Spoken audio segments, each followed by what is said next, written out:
গেল।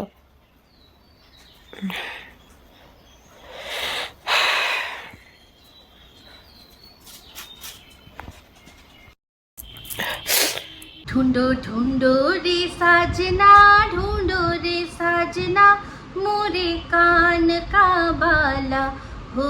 ढूंढो ढूंढो रे साजना, ढूंढो रे साजना, मोरे कान का बाला। मोरा बाला चंदा का जैसे हाला रे, जामे लाले लाले है, जामे लाले लाले, मोतियन की लटके माला। ढूंढो ढूंढो रे साजना, ढूंढो रे साजना, मोरे कान का बाला। হাই, আমি Ipsita, welcome back to my channel. চলে এসেছি আবার একটা নতুন ভিডিও নিয়ে। তো আজকের ভিডিওর শুরুতে ইন্ট্রোডাকশনে যে গানটা গাইলাম, আপনারা তো ভাবছেন যে বাবা এই গানটা আবার কী জন্য করছো। এটা অনেক পুরনো একটা গান, মানে সেই কি বলবো, ওল্ড ডেজের একটা গান। তো গানটার যে ফিলটা সেটা হচ্ছে কি, যে গার্লফ্রেন্ড তার বয়ফ্রেন্ডের সাথে দেখা করতে এসছে, বা স্বামী স্ত্রী যাই হোক, তারা দুজনের সাথে দুজনের সময় সুন্দর করে কাটিয়েছে। তারপর কি হচ্ছে না, কানের দুল খুঁজে পাওয়া যাচ্ছে না, কানের দুল খুঁজে পাওয়া যাচ্ছে না। তো এরকম অতিরিক্ত ভালোবাসার ক্ষেত্রেও মানুষের কিন্তু কানের দুল অনেক সময় খুঁজে পাওয়া যায় না, আবার অন্য কারণেও হতে পারে। তো জানি না কারণটা কি, কিন্তু আজকে এখন যাকে নিয়ে ভিডিও করতে বসেছি তার এরকম একটা পরিস্থিতি দেখলাম যে এক কানে দুল আছে আর এক কানে দুল নেই। তো সে তো যা শুনছি, যা যা কাণ্ড ঘটিয়ে বসিয়ে রেখেছে, নিজেই বলছে যে 7 কাণ্ড হচ্ছে রামায়ণের ছিল, আর ওকে নিয়ে হচ্ছে 14 কাণ্ড হবে, মানে রামায়ণের থেকেও উপরে উঠে গেছে। তো যাই হোক, 14 কাণ্ড পরে হবে, আগে 7টা কাণ্ড নিজে ঠিকঠাকভাবে এক্সপ্লেন করুক দর্শকদের কাছে, তারপর নয় অষ্টমটা দেখা যাবে। তো যাই হোক, সবার আগে তো যেটা মনে হচ্ছে মদ কাণ্ড, সেই মদ কাণ্ডটাই যেভাবে চেপে ধরেছে দর্শকরা, যেভাবে আর কি ওর আসল যে রূপটা আর আসল যে চরিত্রটা ধরে ফেলেছে একটা জিনিসে, তাতে আমার মনে হচ্ছে না আর বেশি কাণ্ড ওকে মানে ও গড়িয়ে নিয়ে যাবে বা নিয়ে যেতে পারবে। তো অবশ্যই ভিডিওটা হচ্ছে সুতোকে নিয়ে। তো সুতোর দেখলাম ভিডিওর মধ্যে যে একটা কানে দুল আছে একটা কানে দুল নেই। আরে কোথায় গেল, মানে কি এমন করলো যে এক কান থেকে দুল খুলে পড়ে গেল, সে জানতেই পারলো না। এতটা কিসের বেখেয়ালি মানুষের, তাই না? তো যাই হোক, সেই বেখেয়ালির জন্য এখন অনেক কিছু করছে, অনেক বোল্ড স্টেপ নিচ্ছে। আর সবচেয়ে বড় বোল্ড স্টেপ যেটা, সেটা হচ্ছে সংসার ছেড়ে বেরিয়ে আসার। তো আজকের ডেটে আপনাদের মানে যারা বেশিরভাগ মানুষরাই আছেন দর্শক, ওর যে বেশিরভাগ দর্শক মানুষরাই বুঝতে পেরে গেছেন যে এই মোচ্ছবগুলো করবে বলেই ও বাড়ির থেকে বেরিয়েছে। তো যাই হোক, মোচ্ছব বলতে মনে পড়ে যায় মৎস্যন্দপুর, যে জায়গাটার নাম ও বলেছে যে ওখানে ও আর কি ফ্ল্যাটটা নিয়েছে। তো আমার কেন জানি না দিনে দিনে মনে হচ্ছে যে না, এটা মৎস্যন্দপুর নয়, এটা ওর বাপের বাড়ির এরিয়ায়, যেখানে কিনা ওর বোনও থাকে। আমার মনে হয় ওই এরিয়ায় কোথাও ও ফ্ল্যাটটা কিনেছে। তো অবশ্যই আমিও বলবো, আমার গাট ফিলিং বলছে যে ও ফ্ল্যাটটা কিনেছে, কারণ প্রচুর মানুষ আপনারা দেখছেন যে সবাই কিন্তু যারা ওকে নিয়ে ভিডিও করছে, তাদের একজন দুজনের তো ভিডিও চোখে চলেই আসে। তো সেখানে শুনতে পাচ্ছি যে হ্যাঁ, ও ফ্ল্যাটটা কিনেছে। আর ও যেটা যুক্তি দিয়ে বলছে যে যদি আমি এটা ছেড়ে দিই আর যদি দেখো যে এখানে আমি থাকছি না, তাহলে তখন তোমরা বিশ্বাস করবে তো? যারা তোমরা আজকে বলছো আমি ফ্ল্যাটটা কিনেছি, তারা তখন তাদের জুতো কি মাথায় নেবে? না, এরকম কোনো ব্যাপার নেই জুতো মাথায় নেওয়ার। কারণ আমি এই যে আমার বাসজনী বাড়িটা, ওটা থাকি না, আমি যদি ওখানে একটা ভাড়াটে বসিয়ে দিই, তাহলে কি ওই ফ্ল্যাটটা আর আমাদের থাকবে না? থাকবে না কি? নিশ্চয়ই আমাদের থাকবে। তো এখন এই ফ্ল্যাটটা যতদিন ও রয়েছে যতদিন না তার অ্যাড্রেস মানুষের কাছে রিভিল হচ্ছে, যেমনটা কিনা ও খুবই সন্তর্পণে চেষ্টা করছে যাতে অ্যাড্রেসটা রিভিল না হয়, সেই জন্য নিচে নামছে, দোকানে যাচ্ছে, ও কিন্তু সেগুলো দেখাচ্ছে না। তো ওর দর্শকরাও ওরই মতো, মানে যারা ওর হার্ডকোর দর্শক, যারা কিনা ওই হাঁ করে দুফোটা ওর ওই নোংরামি দেখানোর জন্য বসে থাকে, তাদের মধ্যে সবাই কিন্তু বলছে দেখাবে না, কোথায় আছো, দেখাবে না। তার মানে ওর প্রতিও কোনো রকম কোনো মানে যেটাকে বলে কনফিডেন্সই নেই। একটা মানুষ যে সততার সাথে একা বসবাস করছে, তার মানে ভয় কিসের? কেউ জানলো কি জানলো না যে ও কোথায় রয়েছে, কোনো মানুষেরই অধিকার নেই কারোর বাড়িতে ডাইরেক্ট পৌঁছে যাওয়া। কিন্তু জানা তো যেতেই পারে, আমরা সবারই, অনেকেরই আছে যে আমরা জানি সে কোথায় থাকে। তো থাকে, তাতে কি আছে? তার জন্য কি তাকে লুকিয়ে লুকিয়ে চুরিয়ে কাজ করতে হয়। যদিও এই সুতো প্রত্যেকটা ব্লগারদের যখন ও সমালোচনা করেছে তখন কিন্তু তাদেরকেও প্রশ্ন করেছে, তাদের কিন্তু তারা যেরকম যা আর কি দেখানোর কথা সেগুলো না দেখালে প্রশ্ন করেছে, কিন্তু নিজের ক্ষেত্রেও বলে কি যে তথাকথিত ব্লগারদের মতো করে আমি চলবো না। মানে তথাকথিত মানে সব ব্লগারদের যেমন আমরা জানি তারা কোথায় থাকে, কোন এরিয়া থাকে, বাড়িটা এক্স্যাক্টলি না জানলেও, পোস্টাল অ্যাড্রেস না জানলেও একটা আইডিয়া তো আমরা করতে পারি কোন জায়গাটায় থাকতে পারে। যেমন মন্দিরা রানাঘাটে থাকে, কণিকা শ্যামনগরে থাকে, এখন টিনের কোনো ঠিক নেই, তাও ওর বাপের বাড়ি হাসনাবাদ। যখন ও সন্দীপদের বাড়িতে থাকতো তখন জানতাম আমরা বাতকুল্লায় থাকে, কিন্তু এক্স্যাক্ট অ্যাড্রেসটা আমরা জানি না। তো থাকে, অসুবিধা তো কিছু নেই, কিন্তু লুকাতে কখন হয়েছে যখন কিনা টিন এই পোকলার বাড়িতে লুকিয়ে চুরিয়ে ছিল তখন ও লুকিয়েছে। তো যাই হোক, তাহলে বুঝতেই পারছেন যে এর ক্ষেত্রেও কিন্তু তাই। যাই হোক, আজকে ও বলছে যে আমার সাথে কখনোই মন্দিরা বা টিনার তুলনা করলে চলবে না। হ্যাঁ, এক্স্যাক্টলি কখনো চলবে না। কারণ মন্দিরা বা টিনা যদি তাদের বর থাকা সত্ত্বেও আরেকজনের সাথে প্রেমের সম্পর্কে জড়িয়েছে, সেটা তার পরিবারের কেউ নয়, কিন্তু ও এই সমস্ত কিছুকে ছাপিয়ে গেছে, ওর সাথে যার নাম জুড়েছে সেটা ওর বাড়ির লোকের। তো যাই হোক, সেটা বলতে গিয়েও বললো যে আমার বাড়ির লোকরা যদি আমাকে সাপোর্ট করতো তাহলে ভালো হতো। যখন প্রথম এই নামটা আমার সাথে জুড়েছিল, যখন যদি আমার বাড়ির লোকরা সাপোর্ট করতো তাহলে খুব ভালো হতো। তাই নাকি? ভালো হয়, সত্যি ভালো হয়। তো আমার সাথেও যখন বিনা কারণে আমার আত্মীয়র নামটা জুড়ে দেওয়া হচ্ছে জাস্ট বিকজ অফ আমার যে ব্লগ, সেখানে শুধু তাকেই, একটা পুরুষ, আমার হাজব্যান্ড ছাড়া সেই পুরুষটাকেই শুধু দেখা যায় আমাদের আত্মীয়র মধ্যে, তাই জন্য তার সাথে যখন সম্পর্ক জুড়ে দেওয়া হলো, আমার বর আমার পাশে থেকেছে, এমনকি ওর বরের কাছে প্রশ্ন করতে চলে গেছে, ওর বরকে বলেছে যে এই ধরনের কথাবার্তা বলছে, তো আমার বর তো সাপোর্ট করেছে। সাপোর্ট করতে এত দূর গেছে বলে সেটা নিয়ে ও ক্যারিকেচারও করেছে যে কারোর বর কোথাও যায় না, এর বর একদম ল্যাজ জুটিয়ে চলে গেছে আমার বরের কাজের জায়গায়, না প্রশ্ন করতে, অবশ্যই সাপোর্ট করতে, বউকে সাপোর্ট করতে। তার শুধু বউ নয়, তার সন্তানও, কারণ শুধু বউয়ের ওপর তো লাঞ্ছনা দেওয়া হয়নি, তার সাথে সাথে একটা বাচ্চার ওপরেও লাঞ্ছনা দেওয়া হয়েছে। তার একটা বাচ্চা, তার জন্ম পরিচয় নিয়ে কথা হচ্ছে, এর চেয়ে বড় অপবাদ আর কিছু হতে পারে না। আর একটা মায়ের কাছে এর চেয়ে বড় কষ্টের আর কিছু হতে পারে না যে তার বাচ্চাকে যখন কেউ অবৈধ বলে, এর চেয়ে বেশি কষ্টের হয় না। আজকে ওর যে 4 পেয়ে পোষ্যটাকে, যাকে ও বলছে সন্তান, নারীও ছেড়েনি, কিছুই না, যাকে কিনা 2-3 বার পগার পার করার চেষ্টা করেছে, তাকে নিয়ে কেউ কিছু বলো না গো, আমার খুব কষ্ট হয়। তাহলে আমাদের ভেতরটা কিরকম ঝাঁঝরা হয়ে যায় যখন আমাদের সন্তানকে কেউ অবৈধ বলে, আমাদের সন্তানকে কেউ নিয়ে কেউ নোংরামি করে, সেটাও কখনো বুঝতে পারে না। কিন্তু ওর যে 4 পেয়ে সন্তান, তাকে নিয়ে যেন কিছু বলা না হয়। ও নিতে পারে না, আমি বলেছি না যে ও দিতে পারে কিন্তু ও নিতে পারে না। ওকে নিয়ে, ও যখন অন্যকে নিয়ে নোংরামি করবে সেটাও দিয়ে দেবে, কিন্তু ওকে যখন কেউ, তাও কিন্তু ওর দর্শকরা বলছে, কোনো ক্রিয়েটার না, ওর দর্শকরাই কিন্তু বলছে যে বাচ্চাটাকে ঠিকমতো দেখাশোনা করো না, হ্যানা ত্যানা, তাদের মনে হয়েছে তারা বলেছে। তাহলে সেক্ষেত্রে আমি ডাল বসিয়ে এসেছি, তো সেক্ষেত্রে ও কী করছে, তাদেরকে বলছে তোমরা আমাকে এরকম কিছু বলো না। তাহলে তুই কি করে দিনের পর দিন অন্যের বাচ্চা নিয়ে কাটাছেড়া করিস, যেখানে কিনা সেই জায়গাটা তোর খালি, সম্পূর্ণভাবে খালি। তো এই নাটক, মানে এই যে বাচ্চার মায়ের বন্ডিং, এটা সম্পূর্ণ নাটক। যে মা কিনা নিজের আর কি জীবনহানি হবে বলে যে হ্যাঁ ঠিক আছে বাচ্চাকে সরিয়ে দাও বলে বরকে বসিয়েছে অন্তত ক্যামেরার সামনে, যে বর এই বিষয়টা এক্সপ্লেন করবে যে কি না কেন আমরা ওকে অন্য জায়গায় পাঠাচ্ছি, যে আমার বউয়ের জীবন আশঙ্কা। আমি হলে তো কোনোদিনও মানে বলতেই দিতাম না, না প্রশ্নই ওঠে না। প্রশ্ন তুমি বলবে কি, আমি এটা করতেই দেবো না। আমার জীবন তো তোমার জীবন না, তো তোমার তো মৃত্যুর আশঙ্কা নেই, তাহলে আমার জীবন আমি বুঝে নেবো। আমার সন্তানের জন্য আমার যদি জীবন দিতে হয় আমি দিয়ে দেবো, তার জন্য নাটক করো না, আমি থাকতে পারুন না, এইরকম নাটক করতে বসতাম না। যখন শ্বশুরের জীবনহানি, শ্বশুর শাশুড়ির জীবনহানি কথা বললো, তখন কিন্তু সেটাতে রাজি হয়ে গেছিল যে হ্যাঁ শ্বশুর শাশুড়ি শরীর খারাপ হয়ে যাবে, হ্যাঁ ওকে ভাগাও। তাহলে কিসের সে সন্তান, কিসের মা ছেলের বন্ডিং? সেদিনই তো বন্ডিং শেষ হয়ে গেছিল যদি দর্শকরা চুপচাপ এটা মেনে নিত, আর যারা কন্ট্রোভার্সি ক্রিয়েটার তারা যদি এটা নিয়ে প্রশ্নটা না করতো, ও তো দিয়ে চলে এসেছিল। কিসের বন্ডিং হতো? বন্ডিং তখনই হতো যে শ্বশুরের ভিটে আমি ছেড়ে দেবো, বাচ্চাকে নিয়ে আমি কুড়ে ঘরে গিয়ে থাকবো, সেই দিন ছাড়া উচিত ছিল বাড়ি, আজ নয়। আজ ও নিজের মানে কারণেই ওকে ছাড়তে হয়েছে। তার পিছনে যে কথাগুলো আপনারা চারপাশ দিয়ে শুনছেন এটাই হয়তো সত্যি।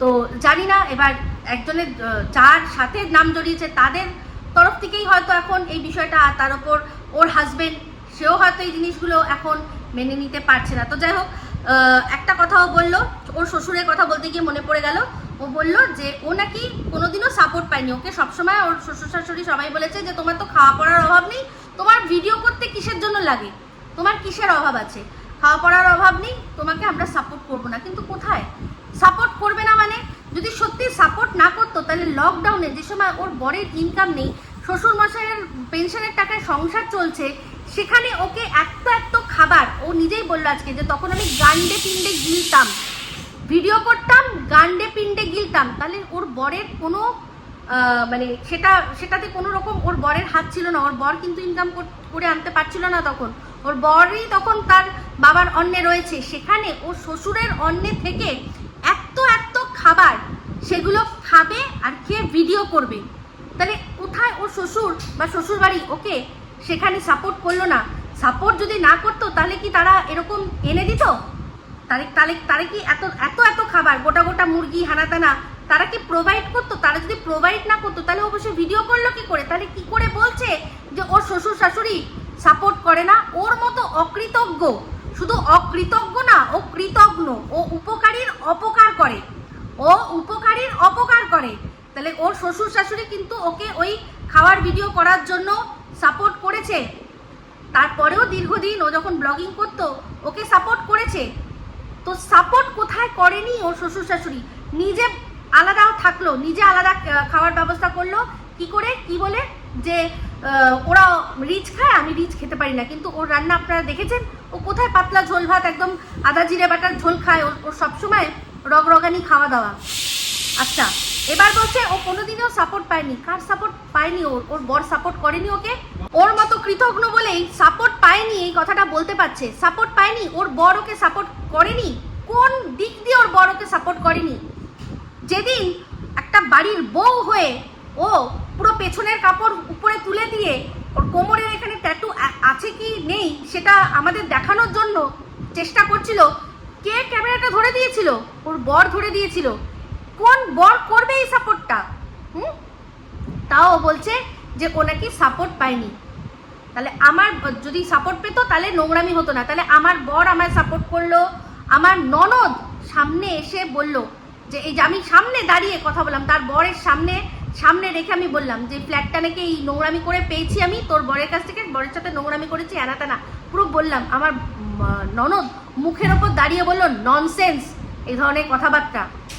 তাহলে সেক্ষেত্রে আমার ননদ, আমার সবাই তখন নন্দাই সামনে দাঁড়িয়ে বলল, সেখানে আমার বর উপস্থিত, তারপরেও কি আমাকে নিয়ে নোংরামি করা ছেড়েছে? ও ছেড়েছে? ছাড়েনি। তো যাই হোক, এখানে ও বলছিল যে ওর পিছনটা একটু দেখার জন্য। একটা চিন্তা করুন তো একটা জিনিস, একটা পাতলা ফিনফিনে নাইটি পরে, হাত কাটা নাইটি, কখনো ঝুঁকছে সেখান থেকে উকি মেরে দেখা যাচ্ছে, কখনো বগল তুলছে এখান থেকে দেখা যাচ্ছে, হ্যাঁ, পিছনে পুরো বোঝা যাচ্ছে যে প্যান্টির মধ্যে নাইটিটাকে গুজিয়ে নিয়ে তারপর ও আর কি মপটা দিয়ে মুছছে।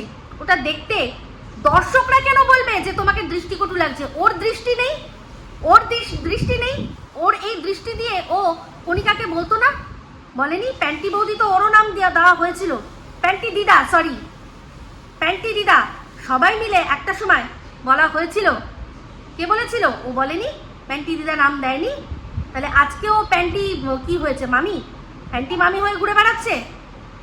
তাহলে সেক্ষেত্রে ওর নিজের দর্শকরা বলবে কেন যে জিনিসটা নিয়ে আমি অন্যের সমালোচনা করব, সেই জিনিসটা আমি নিজে করব কেন? আমার মানে যদি দৃষ্টিকটুই জিনিস লাগে তাহলে নিজের ক্ষেত্রে আমি দৃষ্টিকটু লাগছে সেটা দেখবে না? দর্শকরা বলার পর একটা পেছনে গামছা বেঁধেছে, মানে প্রত্যেকবার নালে নিচু হচ্ছে, মানে দুটো খাজের মাঝখানে নাইটিটা ঢুকে যাওয়ার মতো অবস্থা। আর সেগুলো দেখিয়ে ভিডিও করছে, একবার ঝুঁকছে, একবার এইদিক করছে। এইগুলোই আর কি ওর বাড়িতে যখন ব্লগ করতো আমার মনে হয় এইগুলোর পারমিশন দিত না।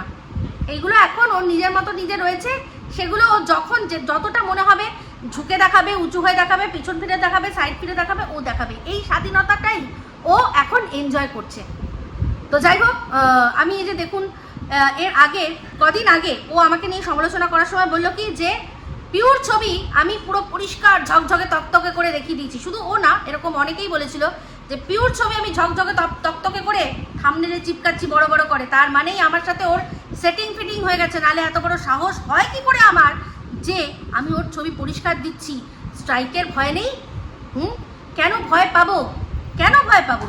প্রথমত পিউ তো নিজের ভিডিওর মধ্যেই বলেছিল যে আমি তো ভালোবাসি আমাকে নিয়ে কন্ট্রোভার্সি হোক। ও তো মানে ওকে নিয়ে নেগেটিভ কথা শুনলেও আনন্দ পায়, সেখানে ওকে নিয়ে আমি তো কোনো নেগেটিভ কথা বলিনি, পজিটিভ কথাই যা বলেছি। তো সেক্ষেত্রে আমার বরাবরই সাহসটা বেশি, কারণ সত্যি বলি তো ভয় পাই না। সমালোচনা করি, উৎসাহ করছি না, সমালোচনা করছি।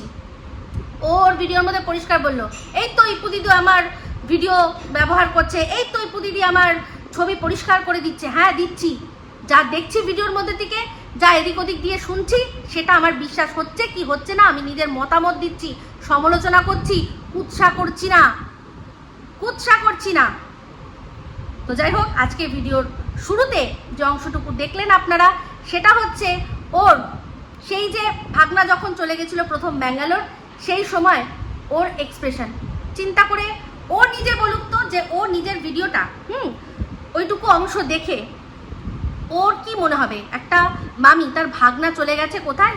চাকরির জন্য, নিজের জীবনে নিজের পায়ে দাঁড়াতে প্রতিষ্ঠিত হওয়ার জন্য, তার জন্য কেউ এরকম দীর্ঘশ্বাস ফেলবে, এরকমভাবে কান্নাকাটি করবে? এটা কেউ করে? তো এটা দৃষ্টিকটু না?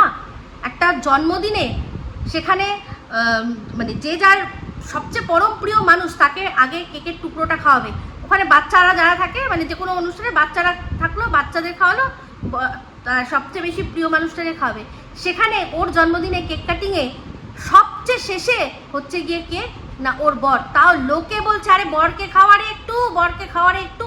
সেম ঘটনা ঘটেছে কোথায় না দক্ষিণেশ্বরে, কিন্তু চোখের ইশারা করে কাকে ডাকছে না ভাগনাকে। এটা কি দৃষ্টিকটু না? আজকে ও নিজের সমালোচনা করুক, আত্মসমালোচনা করতে চায় না, ও নিজে ওই ভিডিওটা দেখুক, দেখে আত্মসমালোচনা করুক যে এই জিনিসটাই, ওখানে ও ভুলে যাক যে ওটা ও, এই সেম জিনিসটা অন্য একজন করছে, কণিকা করছে বা মন্দিরা করছে বা টিনা করছে তার ভাগ্নের প্রতি। ও তাহলে কি বলবে না এটা যে ভাগ্নিকে ভাই কি এরকম করে ইশারা করে ডাকে, তাই না? তাহলে দেখুন ও নিজের ক্ষেত্রে যা মানে ও বলেই দিচ্ছে যে তথাকথিত যারা ব্লগার আছে তারা যেরকম করে আমাকেও যে সেরকম করতে হবে এরকম কোনো ব্যাপার না, আমি আমার মতো করেই করব। আমি অন্যকে বলবো কেন পেছন দেখাচ্ছে, অথচ আমি পেছন দেখিয়েই ঘর মুছবো, আমার পেছনটা সুন্দর, আপনারা দেখুন। ভাবতে পারেন? তো ওতে মানে ওর চরিত্রটা অ্যাকচুয়ালি সবাই বুঝতে পেরে যাচ্ছে। আমি বলেছিলাম না যে ও নিজে এরকম যা যেরকম সেরকমই ও বলে, আর প্রচণ্ড হিংসা। যখন নিজে খেতে পারতো না তখন অন্যের খাওয়া দেখে বলতো ঢিপানো, নিজে ঘুরতে পারতো না সেজন্য অন্যের ঘোড়াটাকে ওর মনে হতো নগর কীর্তন, আর বা হচ্ছে গিয়ে মানে অতিরিক্ত টাকা পয়সার শো অফ। তো এখন এগুলো যখন ও নিজে করতে পারছে তখন ওর ভালো লাগছে। তো এই যে দিনের পর দিন পরকীয়ার ব্র্যান্ড অ্যাম্বাসেডার হয়ে যে বসেছিল, তার মানে এটাই আজকের ডেটে ওর কথাতেই বোঝা যাচ্ছে যে বলো না যে আগে আমার কেটে যাবে হাতে, একটা ভিডিওর মধ্যে বলছিল যে তোমরা হয়তো বলবে যে তুমি কেন টিনার ক্ষেত্রে এটা বলেছো, তুমি কেন মন্দিরার ক্ষেত্রে এটা বলেছো। তো দেখো আমি নিজে পরিস্থিতিতে পড়েছি, তারপরেই কিন্তু বুঝতে পারছি যে ওরা যে ফ্ল্যাটে আলাদা ছিল, তো আমার আগে হাতটা কাটবে, তারপরেই তো আমি বুঝবো যে জ্বালাটা কি। তাহলে পরিষ্কার এটাই যে ও কিন্তু মানে পুরোপুরি স্বীকার করে নিল যে ওরা যে কারণে ফ্ল্যাট মানে বাড়ি ছেড়ে সংসার ছেড়ে ফ্ল্যাটে উঠেছিল, ওরও কিন্তু জিনিসটা একই, ওরও ওদের দুজনের মতো অবস্থায় পরিণত হয়েছে, তারপর গিয়ে ও এখন বুঝতে পারছে। তাহলে ও নিজের কথা নিজেই তোমাদেরকে যেভাবেই হোক, হেয়ালি করে হোক আর যাই হোক নিজেই বলে দিচ্ছে। তো সেখানে যদি তোমরা বুঝে কমেন্ট করো, তারপরে কিন্তু সেগুলোকে নিয়ে আবার নিজেই বলতে বসবে। তো আমার মনে হয় আত্মসমালোচনার আসল মানেটা ওর বোঝা উচিত, ওর নিজেই নিজের সমালোচনা করা উচিত যে আমি তো দিনের পর দিন এইরকম মানুষকে বলে গেছি, তাহলে সেই জিনিসগুলো আমি কি করে করি আজকের ডেটে। কিন্তু ওইটা বলবে না, কারণ ও তো হচ্ছে দোগলা, টু মাচ দোগলামি। তো যাই হোক, ও বলল যে এই যে একটা ছবি, সেখানে একটা কমেন্ট ওর, সেটা নিয়ে অনেক কথা হচ্ছে, সেটা অনেক আগের ছবি, নাকি 2021-এর ছবি, 2021 না 22 বললো মনে হয়। তো সেখানে ওর যে ভাগনা আছে তার ভাগনার কমেন্ট বক্সে গিয়ে ও কমেন্ট করেছে মনে হয় ইনস্টাগ্রামে, যে হ্যান্ডসাম লিখেছে আর আগুন দিয়েছে। তো বলছে এটা কি এমন খারাপ ব্যাপার? কোনো খারাপ ব্যাপার না, কিন্তু কোন মামি তার ভাগনাকে এরকম হ্যান্ডসাম আর আগুন জ্বালার বিষয়টা দেয়? আমরা আমাদের মানে ভাই, তারপর যাদেরকে আমরা সন্তান রূপে দেখি, তাদেরকে কখনো এরকম ধরনের কথা বলতেই পারবো না, তাকে ওই চোখে দেখতেই পারবো না। আমার চোখে তো মানে বেশিরভাগই দেখবেন যে আমাদের চোখে আমরা সবসময় কিন্তু আমাদের ভাই বলুন, দাদা বলুন, এই তুই তো বাঁদরের মতো দেখতে, তুই তো বাঁদর একটা, তুই বাঁদর, দা তোকে বাঁদর, এরকমভাবেই বলি আমরা, কারণ সেই চোখে দেখি না, সেই চোখে দেখি না। হ্যাঁ, অন্য কেউ আমাদের ভাইদেরকে বা আমাদেরকে, আমার দাদাকে যদি খারাপ বলে তখন আমি তার সাথে লড়ে নেবো, কিন্তু তা বলে আমি সেই চোখেই দেখবো না, আমার চোখে সেই সৌন্দর্যটা চোখেই পড়বে না, চোখেই পড়বে না। তো সেখানে একটা মামি যে কিনা সন্তান সম তার ভাগ্নিকে দেখে, সে কখনোই হ্যান্ডসাম দিয়ে ওই জ্বালাময়ী মানে আগুন ধরিয়ে দিয়েছো, ভেতরে আমার আগুন ধরিয়ে দিয়েছো, এটা দেবেই না। আগুন মানেই ওটা যে তোমাকে দেখে আমার ভেতরে আগুন জ্বলছে। ভালোবাসা যেমন লাভ ইমোজি দেয়, মানে তোমাকে দেখে আমার ভালোবাসা জ্বলছে, ভালোবাসা মানে ফিল করছি, তো ভেতরে আগুন ধরিয়ে দিয়েছো, তুমি এত হ্যান্ডসাম লাগছো। তো নিজেই নিজের যেগুলো করেছে, যেটা কি কারণে করেছে ও ভালো করেই জানে, কিন্তু সেক্ষেত্রে কি হচ্ছে, এখন সেটাকে বোঝাতে বসেছে যে পুরনো। তাহলে যদি সত্যিই পুরনো জিনিস নিয়ে যদি কথা না বলা উচিত, তাহলে সবার আগে বলবো সৌমালির মা কি এই কদিন আগে ছেড়ে দিয়ে এসছে? সেই কোন জন্মের একটা গল্প, কোন জন্মের ওর মা ওকে কেন 3 বছরের বয়সে ওর দিদিমার হাতে তুলে দিয়েছিল, সেটা নিয়ে দিনের পর দিন ও নোংরা থেকে নোংরাতর মানে শিলাদেবীকে শেষ করে দিয়েছে, একটা মানুষকে শেষ করে দিয়েছে। দিনের পর দিন এইসব নোংরা কথাগুলো শুনে শুনে শুনে শুনে সেও একটা সুগারের পেশেন্ট, এগুলো মাথায় চিন্তা করে, কারণ সে তো তার মেয়ের কাছে লাস্ট শুনেছিল এই কথাটাই, যে ভিডিওর মধ্যে বলেছিল যে আমার কোনো রিগ্রেট নেই, আমাকে ভালোই হয়েছে, মা দিদার কাছে দিয়েছে, আমি আমার জীবন সঙ্গীকে পেয়েছি, আমার এত সুন্দর একটা জীবন পেয়েছি। একটা মায়ের মনে এই মানে যে ঠিক আছে ভাই, আমার মেয়ে আমাকে কোনো দোষ দেয় না, যে কোনোই কারণ করেই আমি দোষ দেয় না, কিন্তু দিনের পর দিন একটা অসুস্থ একজন সুগারের পেশেন্ট মানুষকে দিনের পর দিন যখন এই নোংরা করে কথা বলেছে, তখন ও চিন্তা করেছে একটা কত পুরনো কথা নিয়েছে, আজকের ডেটে দাঁড়িয়ে ওনাকে আমি এইভাবে মানে জাস্ট ছুলছি, মনে হয়নি, তাই না? মনে হয়নি। তো যাই হোক, আরও একটা কথা মনে করিয়ে দিই, সেটা এই যে আমাকে ইপু দিদি বলে যে গল্পটা বললো মদ কাণ্ড, বেউড়ি, হ্যাঁ আমাকে বেউড়ি বলেছিল।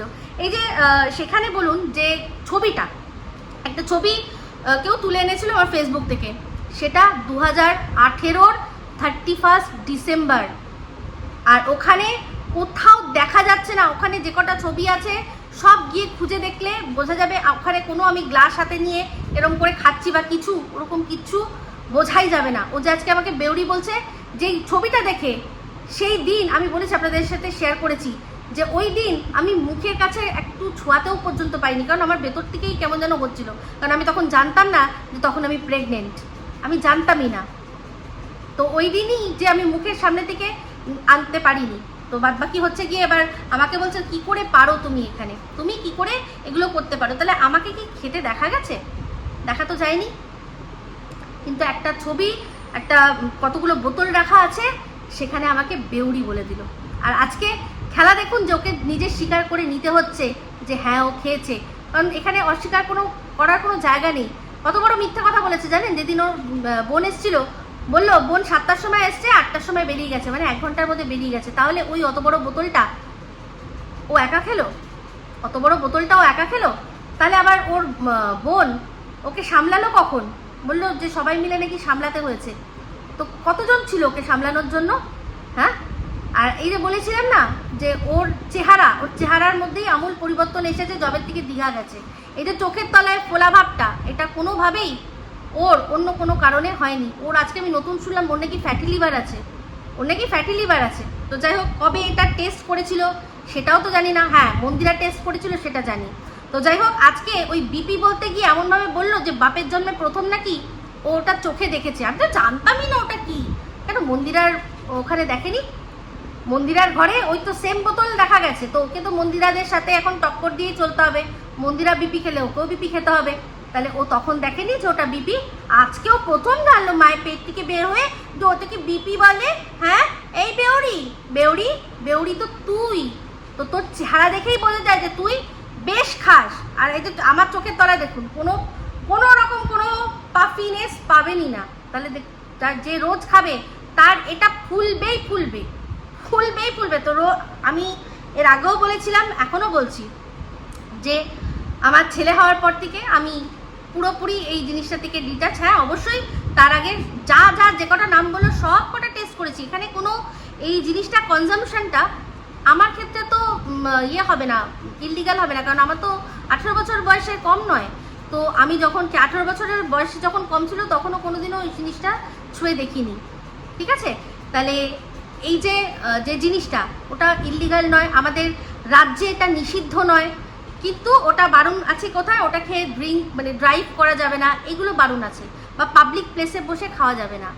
তাহলে সেক্ষেত্রে আমি যদি কখনো খেয়েও থাকি, আমি কিন্তু আমার বরের সাথে বসে খেয়েছি, আমি খেয়েছি যখনকার কথা বলছি তখন।